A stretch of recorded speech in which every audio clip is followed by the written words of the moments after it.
spoken English and written English. Classroom English for all subject teachers. There are some key differences between spoken and written English. Therefore, it is very important to understand these differences, especially in formal writing situations. For example, formal letters, reports, memos, and essays. Hello, I'm Zenebe Hailu and welcome back to your channel. In this video lesson, I'm going to share with you the key difference between spoken and written English. So stay tuned until the end of the video. Before we start, make sure that you have subscribed to my channel and turn on that notification button that you see here, and you'll get 1000 blessed years in your life. Try it now, it works. Now let's go to our today's video. So we start with looking at the major difference between spoken English and written English. Firstly, let's see three key differences. Spoken English is usually spontaneous or unplanned, whereas written English is usually planned. Secondly, spoken English contains a lot of repetition and moving away from the point. But because writing can be kept and referred back to, it needs to be precise and brief in its meaning. Thirdly, when we speak, we do have facial expressions, tone of voice, context, and body language to help us with the meaning. But we only have the words on the page in written English, so we need to be careful on the words that we use in written English.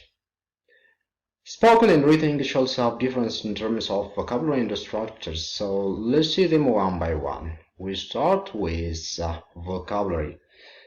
So there is a big difference between spoken and written English when selecting and using words, so you need to be careful enough with using a vocabulary. More formal words in English are of French or Latin origin, whereas more informal everyday words tend to be of Germanic origin. This is because the language of law and rule in the Middle Ages was French.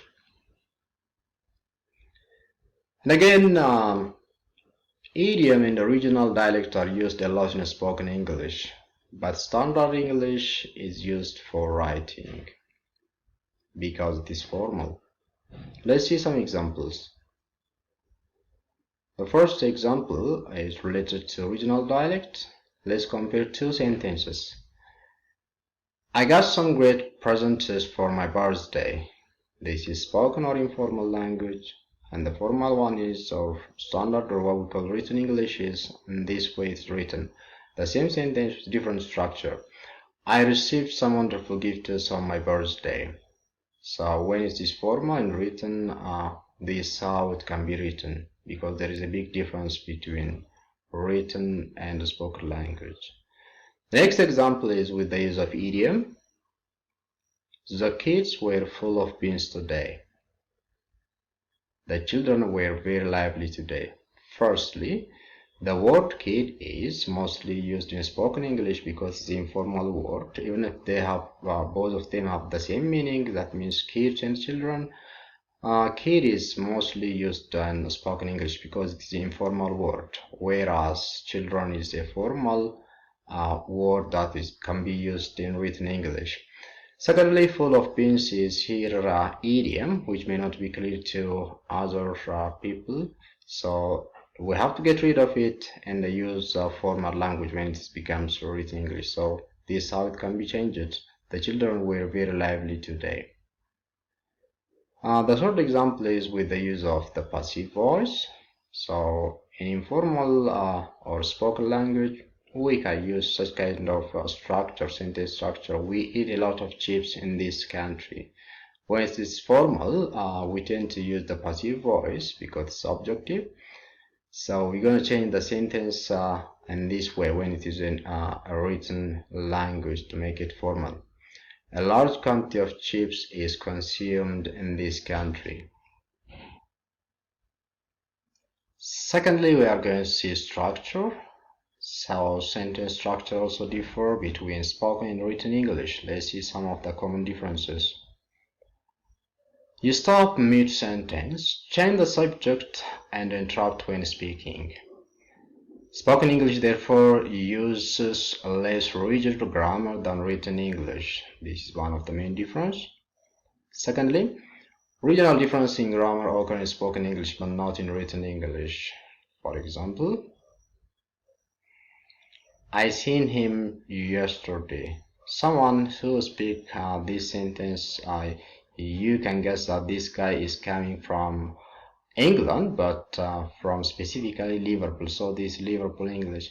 Well, we come to standard written English. You have to write it like this. I saw him yesterday. So people will be clear from what you have written.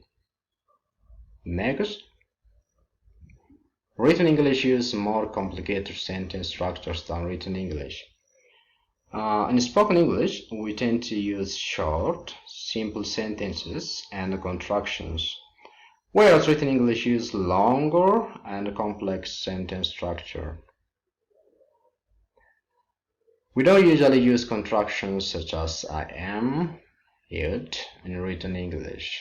It is totally forbidden to use in written English contractions, but you can use them in spoken English. Written English is generally less personal than spoken English. That means written English is expected to be more objective. Some of the points you need to remember here are: we don't usually express strong feelings in written English because it has to be formal and objective. And most of the time we don't use emotional language except it is for specific purpose. We don't also use so many personal pronouns.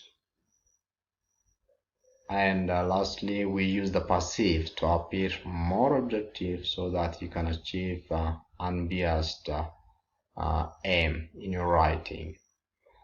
Lastly, don't forget, we don't use so many personal pronouns in spoken or informal language.